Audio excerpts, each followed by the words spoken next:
Hello, I'm Joel Blackford with Bethesda Sabbath Fellowship. We are virtual, so call first 612-315-6778.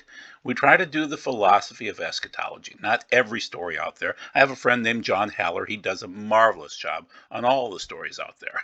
It takes him hours per week. We do the philosophy of eschatology, what you need to know, our reality, our existence, what's going on, what's the story behind the story. We try not to be disparate. We're Bethesda Sabbath Fellowship. We're dealing with the fourth horseman. I have more evidence of this. I didn't record last week because I felt that YouTube would have problems with whatever I might say, but we're going to be dealing with death today. And that's why, in some ways, it's better to be, virtual right now with what's going on in the world.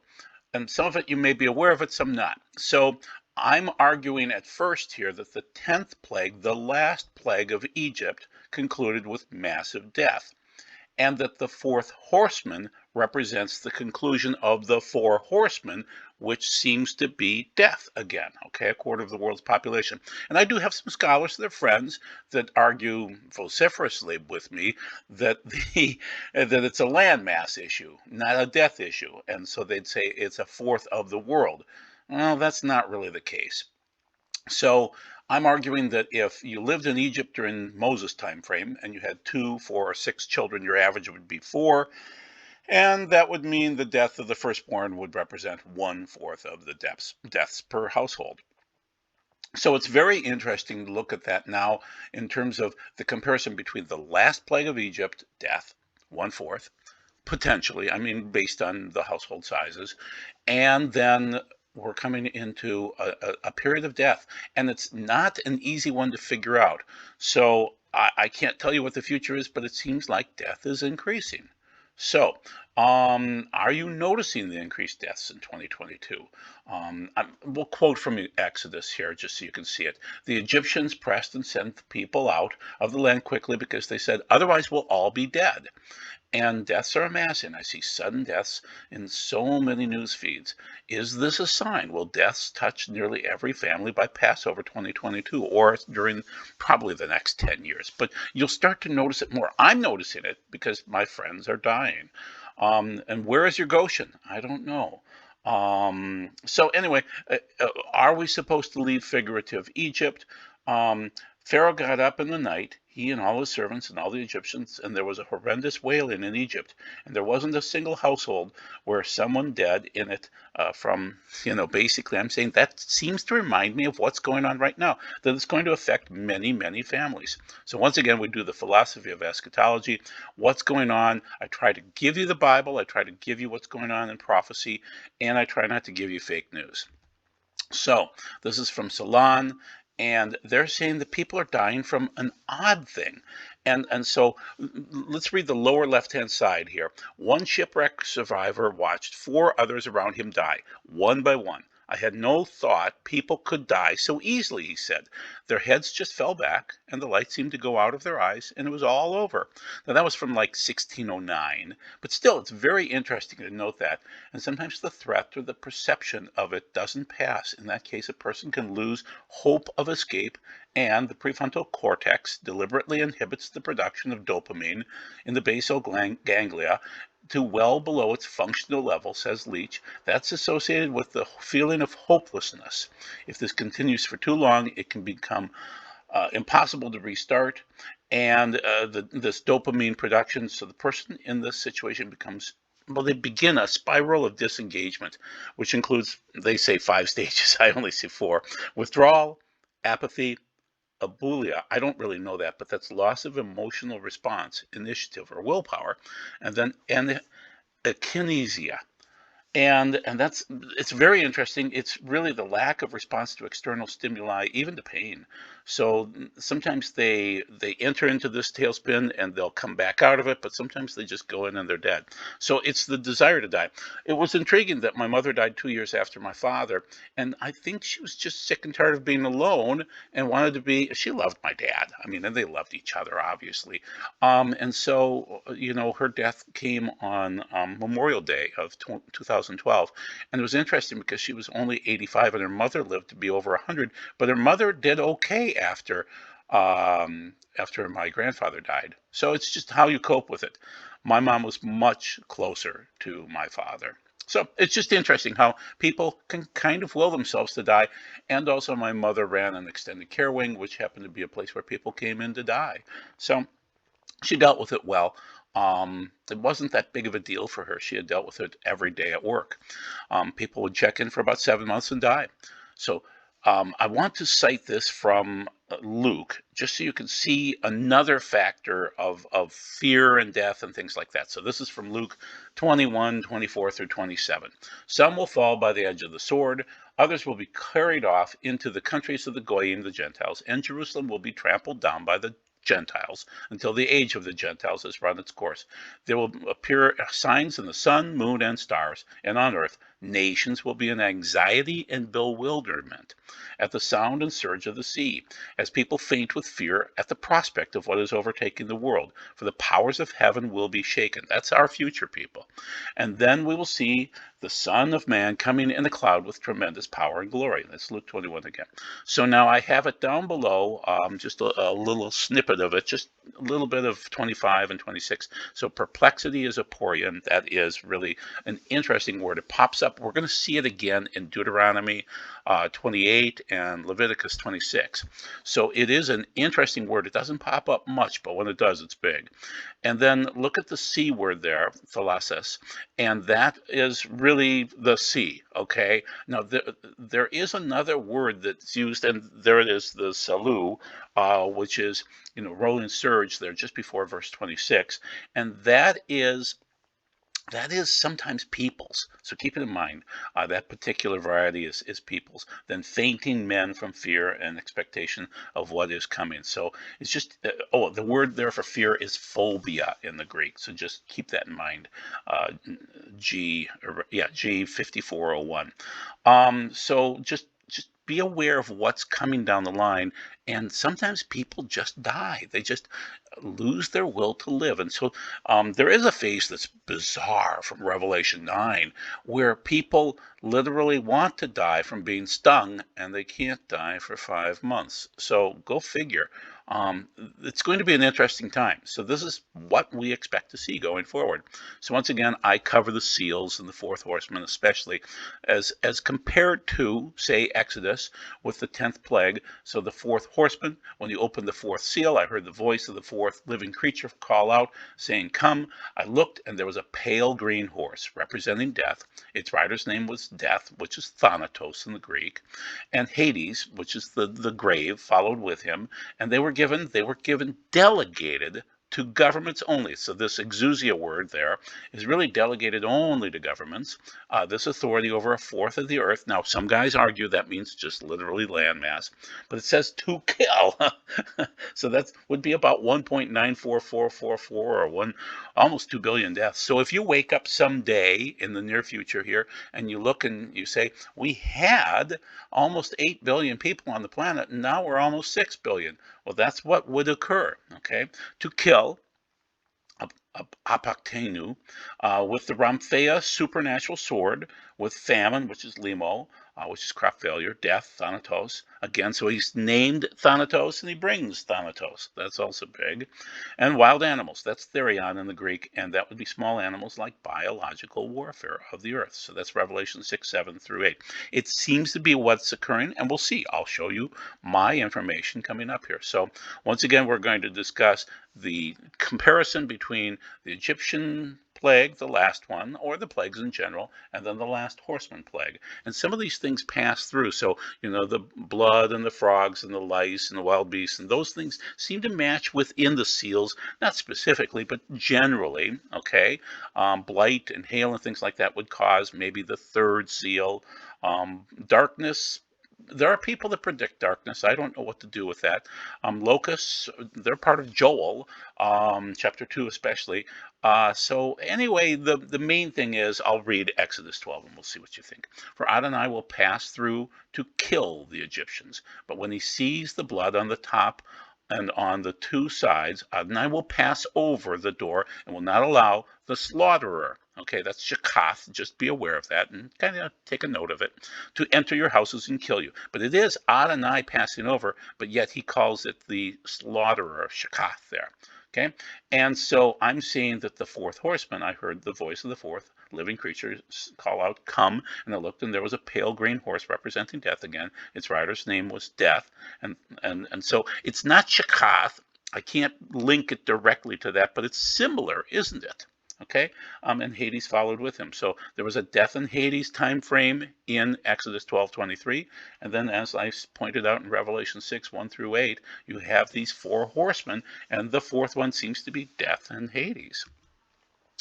Okay, so this is Exodus 12:23-24, and I wanted to show again that this is the tetragrammaton for God, which is Yud, He, Vav, He, will strike Egypt. So he is personally involved in this. And then once again, in the next verse, or in the next part of it, it's God, Yud, He, Vav, He again. And then you can see in the red there, you can see there's Mashkit, but it's Shakath, and that's the destroyer. But it seems to be part of God Himself, and so just be aware of that. Then I wanted to point out something from Hebrews that's similar to this. It's another source to prove it.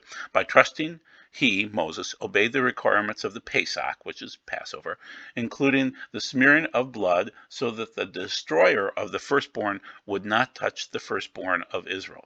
So just note that there are many sources that describe this, and it seems to be God-driven. God seems to be involved in it somehow. Now, we're going to move on to some stories that I've clipped, and we'll see if these can pass through. YouTube doesn't like me telling what's going on, and they don't really like Greg Hunter at all, or Cliff High. So, but yet I think I can cite this because it's a CDC report. So they're saying, no, this is Cliff High. He's a data miner. Okay, so he's a brilliant man. I mean, these data miners, I work with software, so I know how brilliant these data miners are. Okay, they're doing what Google does, but they're doing it in their minds, and they're brilliant. Cliff is. And I don't tend to cite Greg that much because sometimes he's not citing great people. Cliff's a smart one. Cliff's a good one. So the CDC is now reporting a 40% increase in death totals for 2021. The reports are saying huge increases unexplained, and that is weird, guys. They don't understand why. High and many others say the injections explain it all, and it's only going to get much harder to explain. High's analysis, I think we are looking at 3 years here before it peaks, 2022, 2023, and 2024. There's a lot of stuff in the data that says 2024 will be the tail off. So you're really looking at 3 tough years of death. Very rough years ahead of us. Each year in succession will have more people dying than the year before. There is going to be more infirmities, more illness, and more of a drain on the system. In these 3 years, we will take the globalist tasks and hold them accountable for their crimes. We are going to have a red pill moment at some point in time here. What Cliff is saying is that people are going to get angry because it's going to be so much death. And I'm noticing it. I don't know if you are, but it is happening. So the social order that is going to, people are going to change the social order because of all this crazy anger and grief. It's just going to happen. So get ready for it. Be prepared. What I want you to do is go in knowing what's going to happen so that you can kind of deal with it on a personal level rather than just become morose. I'd rather have you say, okay, it's biblical and here's how it seems to work out. So that's Greg Hunter and Cliff High making their predictions, and those are bad years coming up, 2022, 2023, and 2024. This is Sarah Westall. She's a researcher, and so she's saying it could be a mass die-off continuing across the world. The mass die-off continues, and unfortunately the numbers continue to prove it. We are reaching a point where even the most ardent deniers will be unable to deny what is really going on. I published a report back on November 25th, 2021, highlighting the death numbers from countries around the world. The report clearly showed a troubling picture of massive surge in deaths due to the you know what. And you'll notice I just don't say certain things, okay? But she's saying the statistical reports are incredibly horrifying. The hospitalizations, the deaths, the other things like that. The report shows 89% of the blank deaths are among the fully jabbed, and that the jabbed are up to 5 times as likely to die if infected. So something's going on. The deaths are occurring. Will I be able to get this through, so that you can hear this video? But the problem is she's citing deaths. And so she's seeing these key statistics of 24 to 55-year-olds where the numbers are just spiking, whopping 50%, 7% increase in mortality. 25 to 44 spiked to 8,604 in U.S. First few weeks of September. So as something is changing, and it's the key demographics of workers and young people, and childbirth years. So it depends upon your state and things like that. Idaho increased 208%. Texas increased 140%. You're going to notice that personally. When I grew up as a little kid, I'd watch the news every night because I'm kind of a news hawk, and I would check out the Vietnam War statistics and how many people would die.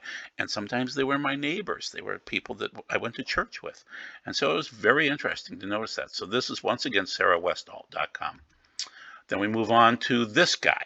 Now, this guy happens to be an insurance guy from One America Life from Indiana. This is actually now a little bit old, from January 1st, but basically he's saying our numbers are going through the roof, a stunning 40% increase from pre-pandemic levels among working age people. So during the pandemic, when there was no job available, you had normal death counts. Now we're seeing a stunning 40% increase. Okay, so this is, you can watch the video if you want to. So you can just go to the center square of Indiana and pull up the report or see the video. And there's a 2-minute and 10-second video where he's just describing what it's like. And this is kind of a Zoom meeting where Scott Davidson is explaining what's going on to the Indiana Chamber of Commerce.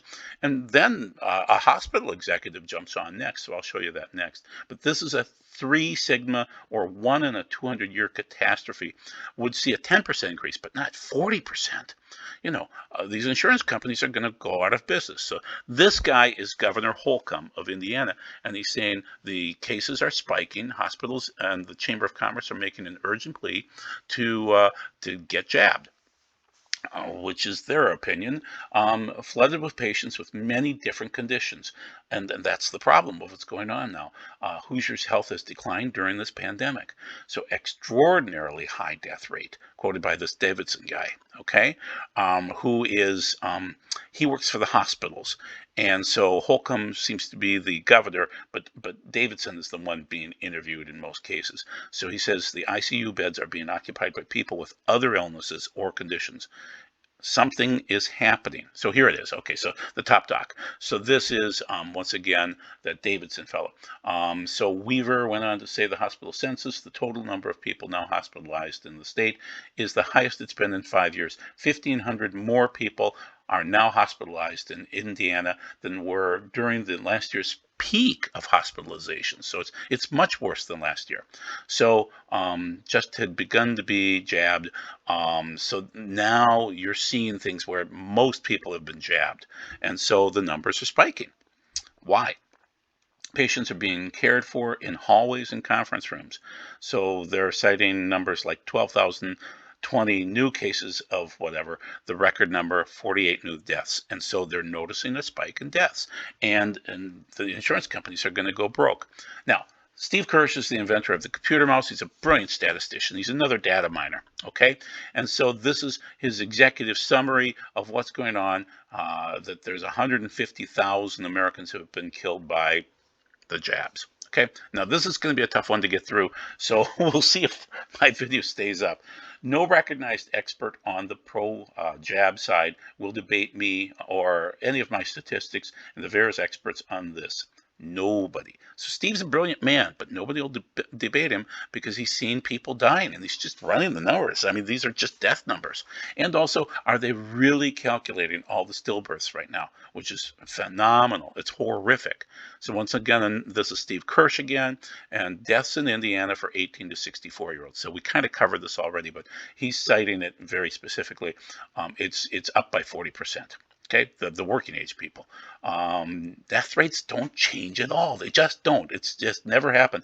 And he knows the statistics. So deaths should be down because of the jabs, but it's deadlier. It is. So this is Kirsch. Okay. More Kirsch. Deaths are primarily working age people, 18 to 64. That's horrific. More excess deaths than any time in history, not due to the original disease. It's not. Okay? Variety of causes of death are consistent with the wide range of adverse events caused by the jabs. The drive to get everyone in the state jabbed. Okay, that seems to be what's going on. As they get more people jabbed, they seem to have more deaths and more varied illnesses. Okay, number 9, one life insurance, which we already cited. He's citing that. Number 10 has to do with that 40% figure that we already cited. They're not just seeing an uptick. They're seeing short-term disability claims, long-term disability claims. I'm creating forms that compile that information for people. So Hoosier Health has declined in Indiana. It's an easier report for us. Other states don't report the same way as the Hoosiers are in Indiana. So 13 and 14 have to do with about the same thing. So anyway, can we prove it was man-made? This is the Washington Times, and they're saying, you know what? Okay, I put that in brackets. You know what it is an American-created recombinant bat vaccine or its precursor virus. Major Murphy stated in the August 13th, 2021 memo, which made public this week by Project Veritas. It was created by EcoHealth Alliance Program at the Wuhan Institute of Virology, as suggested by the reporting surrounding of the lab leak hypothesis. The collection of scientists and sleuths broke open the lab leak hypothesis into the mainstream and has picked apart Chinese and World Health Organization reports on you-know-what's origins in Wuhan. That seems to be where it started from, people. It was made. One more report. This is 18 to 49-year-olds. This is by the Epoch Times, and they're saying it's a 60% of excess deaths, 60% figure, this increase across the nation. So Nevada was the worst at 65, Texas was second at 61, Arizona, Tennessee, 57% increases, California, 55. So they're reporting, this is Epoch Times again, reporting a 60% bump up in deaths. Horrible, just in excess deaths. Okay, why? This is Gateway Pundit.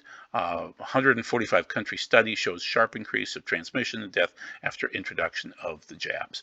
So sharp increase. Deaths across the world, 140 of those most jabbed countries are seeing deaths increase. Whopping 38%, 31% increase sometimes in deaths per million, so they're just noticing deaths. And the morticians are noticing it. And there are morticians being shut down for talking about it. The Red Cross is stating they have a blood crisis. Nobody really wants to donate right now, and they have to be very careful on what's donated. So the Red Cross is noticing this is a problem. And there are less people donating because people are dying or sick. So this is Mike Adams. He predicted this years ago. He said, no, this is a report from 2019. It shows 2022, but I'm snipping from this particular video that was on his, oh goodness, why am I blanking on the natural news? He's called the Health Ranger, but anyway, he has his own little video sharing place. And so this is basically it. He predicted in 2019 an exotic alien engineered biological weapon specific to humans, high transmissibility, long latency, airborne, symptomless carriers. Vaccine would contain life strains to accelerate the pandemic, causes minimal damage to ecosystem and natural resources, and that Bill Gates is involved in this. And they looked at Ebola too, but what they wanted to do was create something that would have multiple kill vectors, and that's what's happening now. So if you go back and research Mike Adams True Legends Conference, you'll be able to watch this video. There's a short version, a long version, but this is Mike Adams, and he seemed to nail every point of this. Okay. Who's becoming sick, the jabbed or the unjabbed? And so you're going to see these battles going on. This is Kirsch again, and you're seeing that it seems like the unjabbed are being blamed, but it seems like in Israel right now, there's no doubt in Israel that it's the jabbed. It's just no doubt, because they're almost 4 times jabbed. And so that was a report that just came out today. So it looks like this is from the UK, and the UK just dropped a whole lot of stuff as a result, because they're seeing that it's the jabbed, not the unjabbed. Okay, so this is from Mike Adams again. As estimates and projections show below, as long as the jabs are being administered around the world, about 10 million people die every day, and they're in a countdown to death. Okay, so he's saying 10 million people will likely die over the next decade. And so, but really, he's saying more that it'll be 3.5 billion that die from this. Zev Zelenko is going with a number about 2 billion. Okay, so Mike is saying between 1 and 2 billion deaths over the next decade. Okay, ultimately. Just interesting. So this is Tesla. This is Elon Musk, and he's saying we should be worried more about population collapse than we should about population increases that seem to have a problem with or cause problems with global warming or things like that. He's saying I can't go to Mars if I don't have enough people, and he's flagging population collapse. So the United States population grew 0.35% for the year that ended July 1, 2020, the lowest ever documented. The growth was expected to remain near flat in 2021. We need 2.11 births per family to keep our civilization going. We're not even close to that right now. And if we didn't have illegal immigration, we wouldn't even come close to that figure. Okay, I'm not a grandfather. I'm 63. You know what's going on here. My kids don't seem very interested in producing, and my best friend's kids aren't having kids either. So, what's wrong? So, this is Dark Horse Podcast, and that is, I'm blanking on his name. There you go, Brett Weinstein. So this is an interview with Gruff Davies, Linda Benskin, and Brett Weinstein. And he's saying that the transmission is now affecting animals. They're noticing it in minks, ferrets, and other wild animals are transferring it into farm animals, and you can't jab all the wild animals. So natural immunity is really the only way to take care of this. But this means this can never go away. Whatever it is, once you see zoonotic transmission, that means that it's here to stay, and that means that it's always going to be migrating from the wild animals into other animals, farm animals, say, and then into humans. So very interesting article, and basically it's a video. It's about a 10-minute video. So if you want to hit Dark Horse for that particular time frame and look for these particular people, Gruff Davies, Linda Benskin, yep, you'll see it. So then continuing on, the word in the Greek is therion. So I mentioned the animals just in the last one, and zoon is similar, but basically therion was that last area, which could be biological, like tiny animals, but it also could be animals. So just notice, like what Brett was talking about with the zoonotic transfer, the worst day ever for pigeon racing history is 5,000 birds vanish. What's going on with pigeons? And then the bird migration from north to south through Israel, eruptive migration happening. Eruptive migrants come down, but they don't return to the same spot. So something's going on in Israel right now, and in other places. This is Michigan, actually, but in Israel, too, something's going on. So we notice that something is going on in the animal kingdom, and there are deaths. Could it be related to a disease? I don't know, but I just wanted to mention to you that wild animals or small animals are part of that Revelation 6:8 therion. So continuing on with what might be contaminating, this is where they put robots in the wastewater system to check out the water and see what's going on. And they're saying the Massachusetts wastewater data suggests COVID-19 cases substantially higher than reported. So this is from Zero Hedge, and they're seeing see the spike down there? Whoa. Okay, so basically, and this is another article on the right-hand side, basically, that's referring to it, that this means the smaller fraction of people who are infected are getting counted as cases. We've never counted every infected person as a case, but WW water data show that the undercounting is now more substantial than ever. So they're just noticing that they're not able to document all the cases that are going on. And how is that being transferred? And also, if it's in your water, there are critters in your water. There's parameciums and other microscopic creatures that could potentially pass it along. And sometimes you can't filter all that crud out. So just keep that in mind. Stephen Pidgeon has been citing 2 Baruch 27. That is not technically scripture in my mind's eye, but it's interesting. He's saying into 12 parts is that time divided, and each of them is reserved for that which is appointed for it. In the first part, there shall be the beginning of commotions. In the second part, there shall be the slayings of the great ones. Interesting. And in the third part, the fall of many by death. And in the fourth part, sending of the sword. I don't have the ability to check that up and see in the Greek if that was from Thea or not. And then the fifth part, famine and withholding of rain. So that's second Baruch, and it might be scripture. I don't know. Stephen thinks it is, and he's a scholar, but it is an interesting scripture-like phrase. That you're going to see the fall of many by death, and we're seeing that in the third or the fourth part. Okay. This is William Schnobelin, brilliant guy from kind of Illinois, Iowa. And he's right on the border there. He's in the Quad Cities. So I was told when I was in Satanism, in the Illuminati, because I was a member of the Illuminati, the way that they would bring the mark of the beast was through a jab, whatever this disease is. It wasn't going to be through some dumb microchip, and I agree with him. It was going to be disease related. That was way back, and I was told that in the late 70s. Makes more sense. It does. I mean, we kind of knew about diseases back then, and that's a better way to get this done. So once again, I wanted to point out one more time, Mike Adams and Zev Zelenko both basically predict about 2 billion deaths over the next 10 years. And it's from short term, medium term, and long term.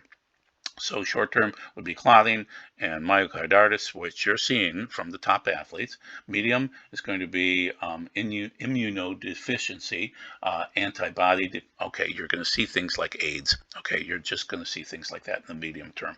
And then you're going to see spikes in cancers and other horrible things in the long term. So over 10 years, you'll see those things occur. And that seems to be what's occurring right now. So be wary of all those things. Ultimately, this is very interesting. This is Great Game India, and I haven't cited them for a long period of time. I love their research. Love them, love them, love them. And so they're saying it seems to be a warfare between the jabbed and the unjabbed, and that seems to be SEAL 1, that warfare, that ethnic versus ethnic clashes that's going on, and so it's just interesting how the White House is pushing this. They think this is wonderful to see us fight against the other people. And so there is this situation where if you're a covert narcissist, you want to see other people fighting, and then you step back and enjoy, and then when they're all done fighting and killing each other off, then you step in and just take control.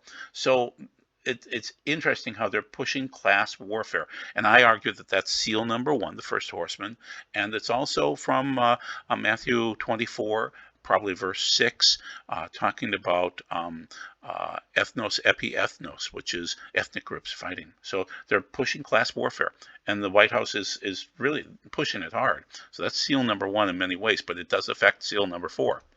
So we're in the birth pangs. SEAL number 1, you can see way up in the upper left-hand corner. That means that those are the pangs that occur before you go into tribulation or great tribulation.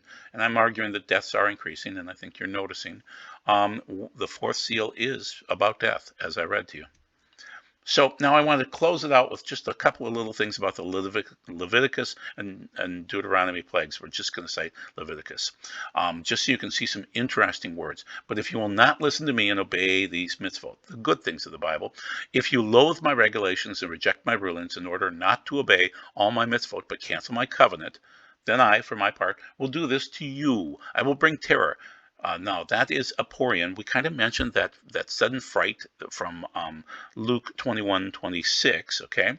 And so that's Behala, and so that is terror that's occurring right now in many ways. And that's sudden fright, impeded in speech, tongue-tied, things like that. And as I cited, Luke 21:25 and Daniel 9:26 talks about the roaring of the sea in a different way. Very interesting, though. Kind of that fear thing. Upon you, a wasting disease, shakafeth, which is emaciation, consumption, chronic fever, which is karakach. I can't pronounce it without seeing it in the Hebrew. I'm sorry. No, it's feminine fever, inflammation, febrile disease, burning og. I don't know what that even means. To dim your eyes, your sight. That's kala. So that would be completely destroy your eyesight and sap your strength. That's dub in the pining away in the Hebrew. And you will sow your seed for nothing, because your enemies will eat the crops. And I will set my face against you. Your enemies will defeat you, and those who hate you will hound you, and you will flee when no one is pursuing you, from Leviticus 26:14 through 17. So what I want to show you is Behalah, in terms of it is that's the first time it's used in Leviticus 26:16, which is the plagues, and it's only found, or mostly found then, in oh goodness, in Deuteronomy 28, the other time of the plagues, but it's found 4 times. Okay, then the other one is Shakafeth, and that is found in Leviticus 26:16 and Deuteronomy 28. Okay, and then the last word, that dub word that I mentioned to you, that is found in Leviticus 26:16, but it's only found there once. That's the only time, and so it's pine away and things like that. So as I mentioned, so it's Hakadak. I can't pronounce it. I'm sorry. Hakadakath. Yeah, okay, there you go. And so that is consumption, fever, waste away, and that's found only in Leviticus 26:16 and Deuteronomy 28:22. Okay, then Kala, as I mentioned, which is more of a complete. It's also, it's really a wasting away, but a complete wasting away of the eyes. And then that's also found in Deuteronomy 28:22 too. So I want to mention to you that those plagues are occurring, and they seem to be interesting in terms of the shared words that are only found in those verses. You're preparing for a wedding. You really want to have clean garments, so you really have to keep God's commandments. And you'll notice that will make things go better for you. So clean garments are wearing, the commandments on you, basically. It's a wedding. You want to be clean. So that's Beth Hesed for this week. Thank you very much for your time. I'm having problems getting my mouse to work, but be blessed. Take care. I hope this video stays up. Bye-bye.